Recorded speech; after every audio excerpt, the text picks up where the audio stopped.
saudara mendengar angka 2, 3, 5, dan 7.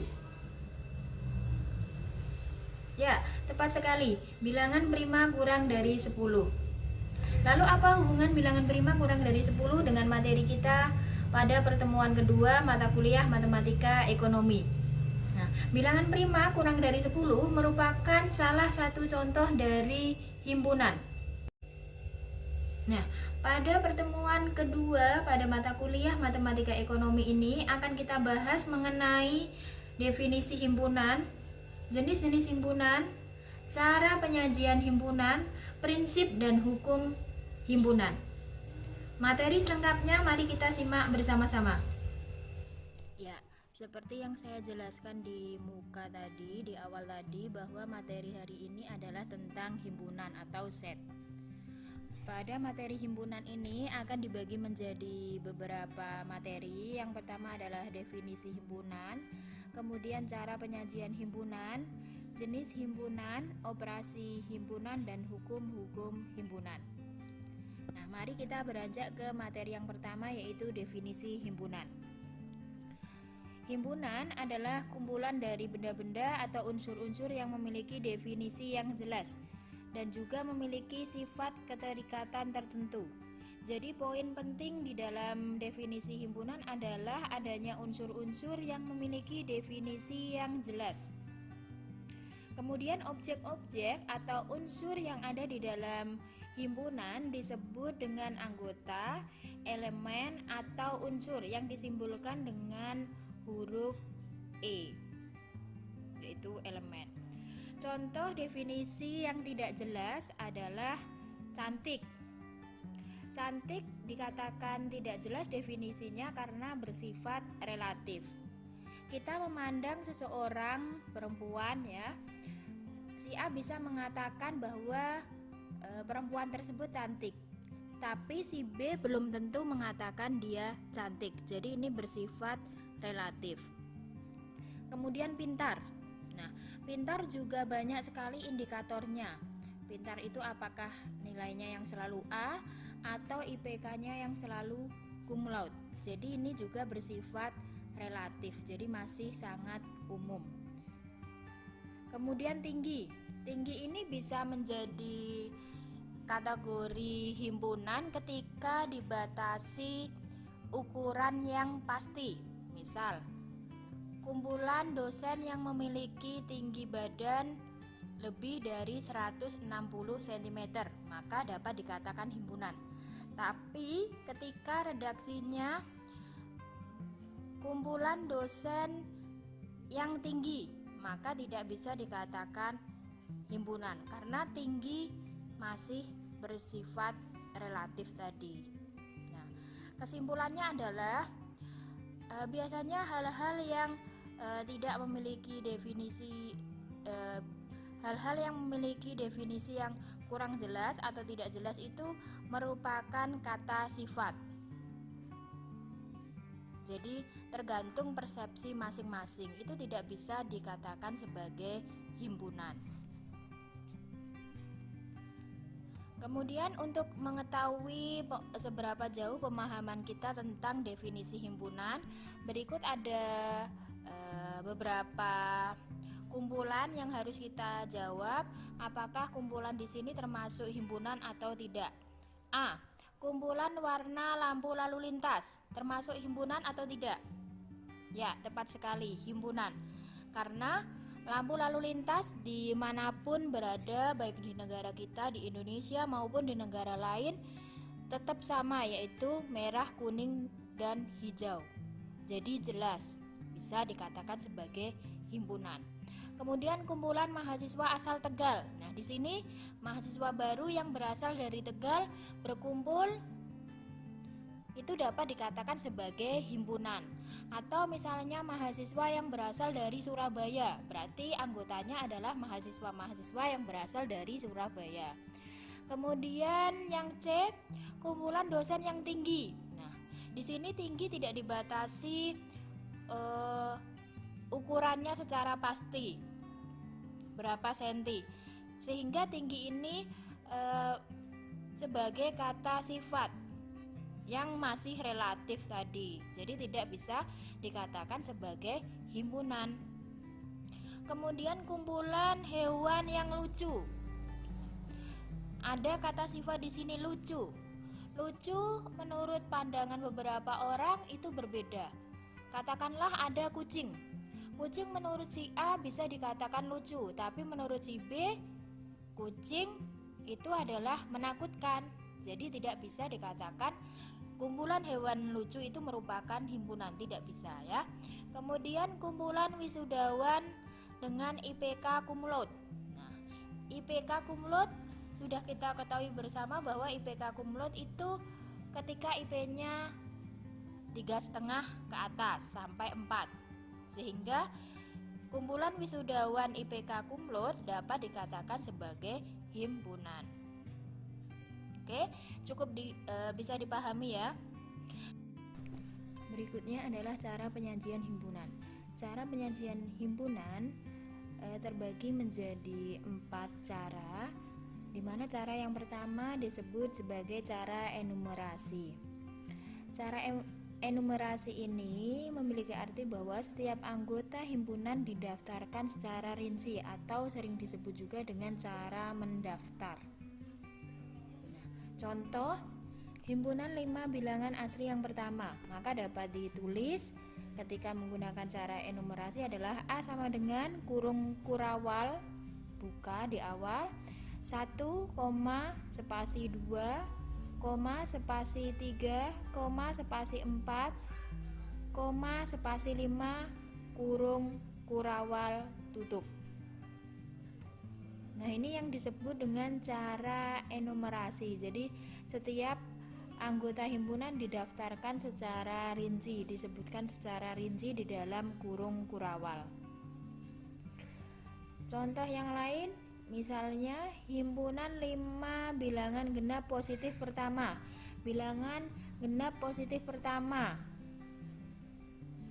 2, 4, 6, 8. Katakanlah ini merupakan anggota dari B. B sama dengan kurung kurawal buka 2, dan seterusnya sampai 10. Sama juga untuk himpunan 100 bilangan asli pertama, kemudian himpunan bilangan bulat ditulis sebagai berikut.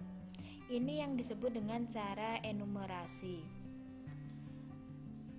Kemudian hal yang perlu kita ketahui bahwa masalah keanggotaan. Keanggotaan di dalam himpunan disimbolkan dengan huruf E, seperti huruf E. Ya. X adalah anggota A, di mana X merupakan anggota himpunan A. Nah, atau X bukan anggota A, maka X bukan merupakan anggota himpunan A. Ini cara membaca keanggotaan dalam himpunan. Contoh, misalkan A sama dengan 1, 2, 3, 4, kemudian R sama dengan AB, ABC, AC, dan seterusnya. Sedangkan K adalah himpunan bilangan kosong. Maka 3 merupakan anggota A. A, B, C adalah anggota dari R. Jelas A, B, C adalah anggota dari R. Kemudian C bukan merupakan anggota R, dan seterusnya. Kemudian cara yang kedua yaitu cara dengan kalimat atau dengan kata-kata. Misal dari contoh yang dienumerasi tadi, yaitu A adalah bilangan 5 bilangan positif pertama, sehingga A memiliki anggota 1, 2, 3, 4, 5. Jika diubah dengan cara dengan kalimat, maka penulisannya dapat dilihat seperti ini. Jadi A sama dengan kurung kurawal buka 5 bilangan asli pertama, atau A sama dengan himpunan 5 bilangan asli pertama. Ketika kita menyebut himpunan, maka tidak perlu menuliskan kurung kurawal di awal maupun di akhir. Akan tetapi ketika kita tidak menggunakan kurung kurawal, maka kita menyebutnya adalah A sama dengan himpunan 5 bilangan asli pertama. Kemudian Cara yang ketiga yaitu notasi pembentuk himpunan. Notasi pembentuk himpunan dapat dituliskan yang pertama diawali dengan kurung kurawal, kemudian X, atau ini bisa juga simbol yang lain, kemudian ada garis. Garis ini dibaca di mana atau sedemikian hingga. Kemudian setelah tanda garis ini, syarat yang harus dipenuhi oleh X ditutup dengan kurung kurawal. Aturannya, bagian di kiri di sini, kiri dari garis yang vertikal ini melambangkan elemen himpunan. Kemudian tanda garis secara vertikal ini dibaca di mana atau sedemikian hingga. Kemudian bagian di kanan tanda garis, ya, garis vertikal menunjukkan syarat keanggotaan himpunan. Setiap tanda koma di dalam syarat keanggotaan dibaca sebagai dan. Contoh, A adalah himpunan bilangan bulat positif yang lebih kecil dari 5. A sama dengan X sedemikian hingga atau di mana X adalah bilangan bulat positif lebih kecil dari 5. Atau A sama dengan X di mana X adalah bilangan positif, ini P ini adalah singkatan bilangan bulat positif, dan X kurang dari 5. Ini cara membacanya seperti itu. Yang ekuivalen dengan A sama dengan 1, 2, 3, dan 4. Ini cara notasi pembentuk himpunan. Kemudian cara yang keempat yaitu diagram Venn. Ketika menggunakan diagram Venn, maka kita perlu mengetahui himpunan universalnya. Misalnya U adalah 1, 2, dan seterusnya sampai dengan 8. Sedangkan A, anggota himpunan bilangan himpunan A adalah 1, 2, 3, 5, dan B, anggota himpunannya adalah 2, 5, 6, 8. Maka dapat digambarkan melalui diagram Venn. Yang masuk dalam irisan A atau B itu adalah 2 dan 5. 2 dan 5. Di A juga ada angka 2, di B juga angka 2, kemudian di A juga ada angka 5, di B juga ada angka 5, sehingga irisan antara A dan B adalah 2 dan 5. Selebihnya yang tidak masuk di dalam lingkaran ini masuknya adalah di luar lingkaran, yaitu 7 dan 4.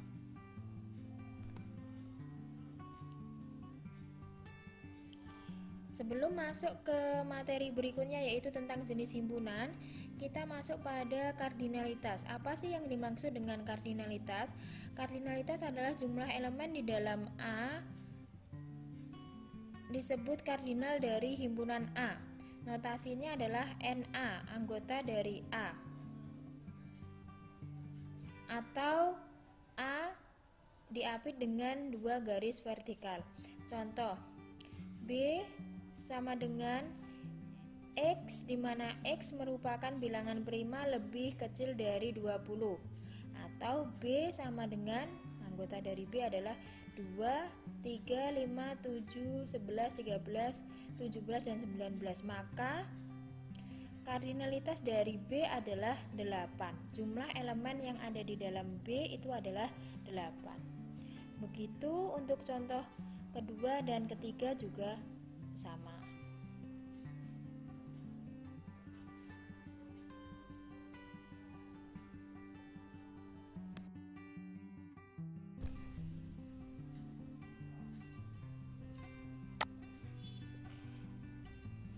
Materi berikutnya adalah jenis-jenis himpunan.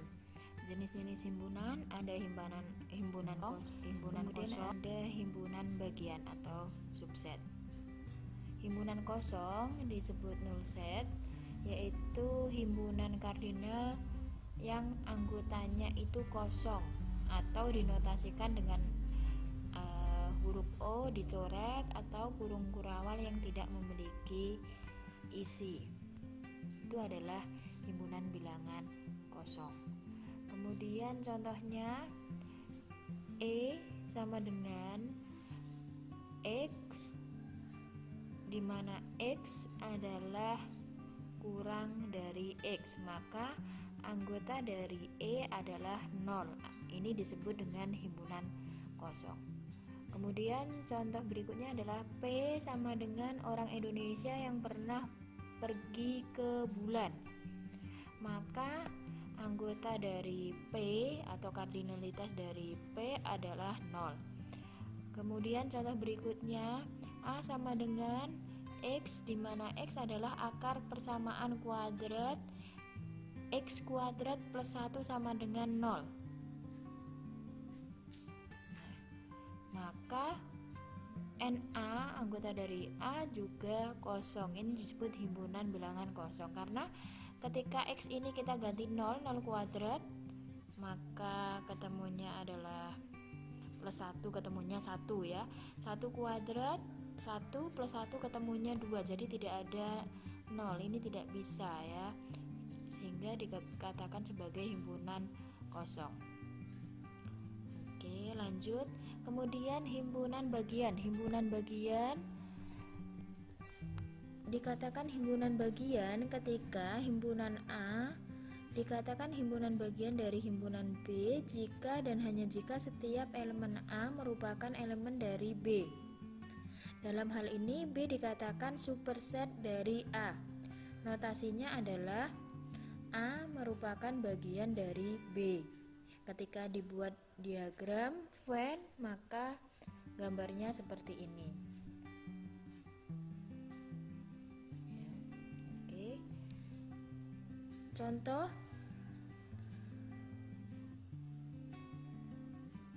satu, ada 1, 2, 3, kemudian bagian dari 1, 2, 3, 4, 5 dan seterusnya. Teorema satunya adalah untuk sembarang himpunan A berlaku hal-hal sebagai berikut. A adalah himpunan bagian dari A itu sendiri, yaitu A adalah bagian dari A itu sendiri. Kemudian himpunan kosong merupakan himpunan bagian dari A dan seterusnya.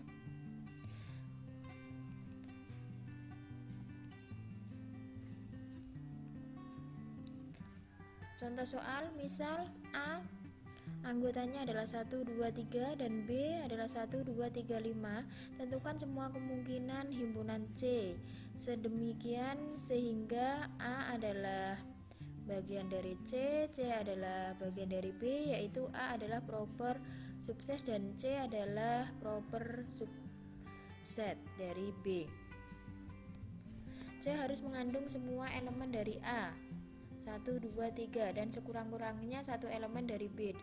Dengan demikian C sama dengan 1, 2, 3, 4 atau C sama dengan 1, 2, 3, 5. C tidak boleh memuat 4 dan 5 sekaligus karena C adalah proper set dari B. Oke. Kemudian himpunan yang sama. A sama dengan B jika dan hanya jika setiap elemen A merupakan elemen B dan sebaliknya setiap elemen B merupakan elemen dari A. A sama dengan B jika A adalah himpunan bagian dari B dan B adalah himpunan bagian dari A. Jika tidak demikian maka A tidak sama dengan B. Notasinya adalah A sama dengan B. Oke. Himpunan ekuivalen. Himpunan A dikatakan ekuivalen dengan himpunan B jika dan hanya jika kardinal dari kedua himpunan tersebut sama. Notasinya adalah A ekuivalen B, di mana A sama dengan B.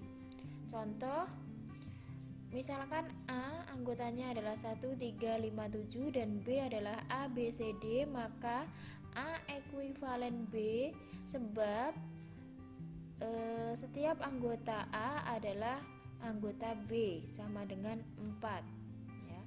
Jumlah anggota A 4, jumlah anggota B juga 4. Himpunan saling lepas. Dua himpunan A dan B dikatakan saling lepas atau disjoin jika keduanya tidak memiliki elemen yang sama. Jadi A saling lepas dengan B.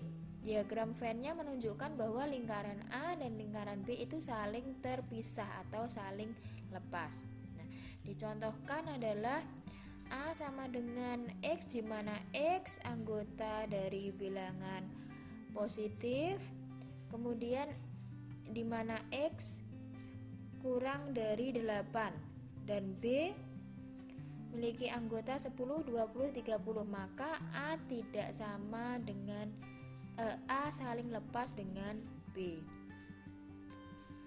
Kemudian himpunan kuasa atau power set dari himpunan A adalah suatu himpunan yang elemennya merupakan semua himpunan bagian dari A, termasuk himpunan kosong dan himpunan A sendiri. Notasi PA atau 2 pangkat A.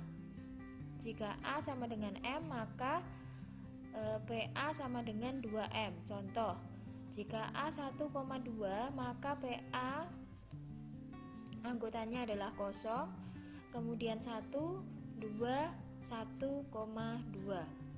Himpunan kuasa dari himpunan kosong adalah P kosong sama dengan himpunan kosong. Begitu seterusnya. Kemudian operasi himpunan yang pertama irisan atau intersection. Notasinya adalah seperti N, huruf N ya. A irisan dari B sama dengan X, di mana X adalah anggota dari A dan X adalah anggota dari B. Irisan kalau digambarkan melalui diagram Venn adalah daerah yang diarsir, yaitu perpotongan antara A dan B. Irisan antara A dan B. Contoh, jika A memiliki anggota 2, 4, 6, 8, 10 dan B sama dengan 4, 10, 14, 18, maka A irisan dari B atau A intersection dari B adalah 4 dan 10, yaitu yang sama, 4 dan 10 irisannya. Jika A sama dengan 3, 5, 9 dan B minus 2 dan 6, maka A irisan B sama dengan kosong karena tidak ada anggota A yang sama di B atau anggota B yang sama di A. Artinya A dan B saling lepas, himpunan saling lepas, yaitu ditandakan dengan garis miring 2. Slice 2 A slash double slash B saling lepas. Kemudian gabungan atau union dinotasikan dengan huruf U, seperti huruf U. A gabungan dari B sama dengan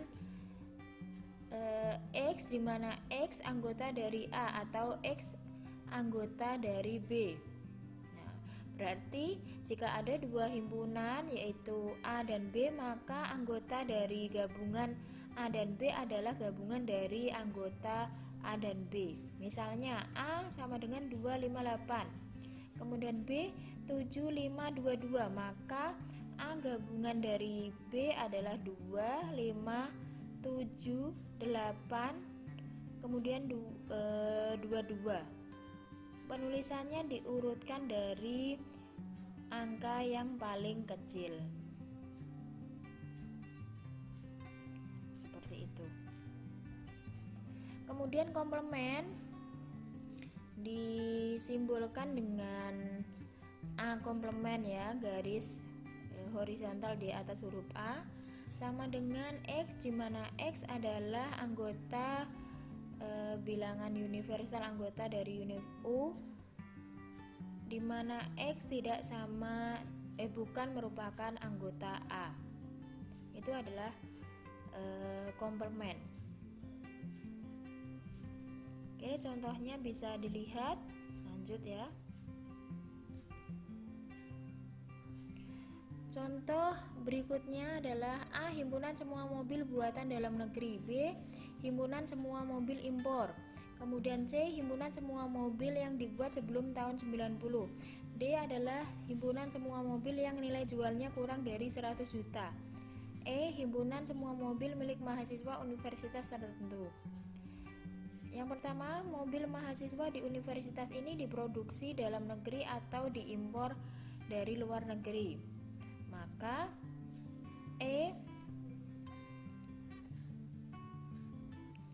irisan dari A gabungan dari E dan B, atau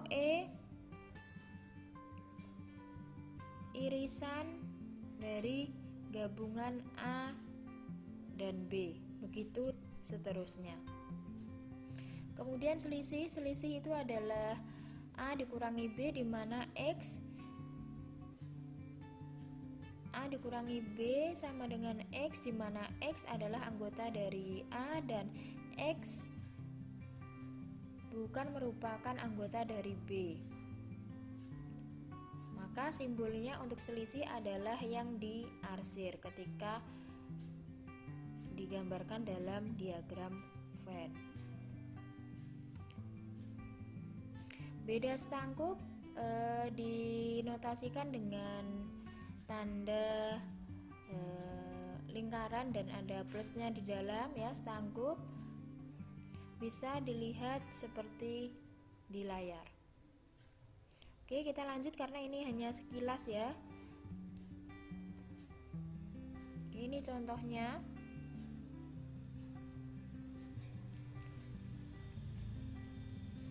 Kemudian perkalian, notasinya adalah A kali B, maka A, B, A adalah anggota dari A besar dan B adalah anggota dari B besar. Contohnya adalah misalkan C 1, 2, 3 dan D adalah A dan B, maka C kali D adalah 1, A, 1, B, 2, A, 2, B, 3, A, 3, B dan seterusnya.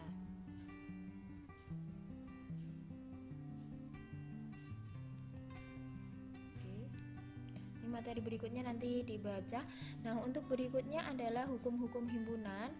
Hukum-hukum himpunan itu disebut juga sifat-sifat atau propertis himpunan, disebut juga hukum aljabar himpunan. Nah, nanti untuk hukum-hukum dan prinsip-prinsip himpunan saudara ringkas dari buku Dumairi atau dari sumber yang lainnya untuk menjadi tugas pertama saudara. Saya rasa ini sekilas penjelasan tentang himpunan. Sampai ketemu minggu depan. Terima kasih.